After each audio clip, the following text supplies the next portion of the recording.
வாழ்த்துக்கள் மற்றும் வணக்கங்களுடன் தமிழ். இப்ப லேட்டஸ்டா ஹிட் என்ன அப்படின்னு பாத்தீங்கன்னா, மாகாபா ஒரு கிரிக்கெட் விளையாடி இருக்காரு. அப்ப ஒரு வார்த்தைகள் உதித்திருக்காரு. ஒரு காட்டுக்குள்ள போனா யானைகள் சண்டை போட்டுக்கிட்டு இருக்கும். 2 யானையும் நம்ம தடுக்க பார்த்தோம்னா, நம்ம தான் அங்க சட்னி ஆயிடுவோம். நம்ம எஸ்கேப் ஆயிடும். யானைங்க மிதிச்சுட்டு நம்ம கண்டுக்காம போயிடும். இது ஒரு விஷயமே கிடையாது. நாட்டுல எவ்வளவோ பிரச்சனை இருக்கு. இதெல்லாம் ஒரு விஷயமான்னு ரொம்ப ஒரு கேவலமாவே சொன்ன மாரி தான் தெரியுது.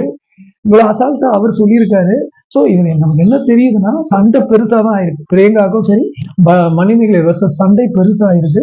இது பிரியங்கா அவங்களுடைய இந்த பதவி, இந்த ஆங்கர்ன்ற பதவிய எந்த அளவுக்கு டேமேஜ் பண்ண போகுது அப்படின்னு அவங்களுடைய எதிர்ப்பாளர்கள் பார்த்துக்கிட்டு இருக்காங்க. ஆனா அவங்களுடைய ஆதரவாளர்கள் எல்லாம் பிரியங்கா இதை தாண்டி வருவாங்க.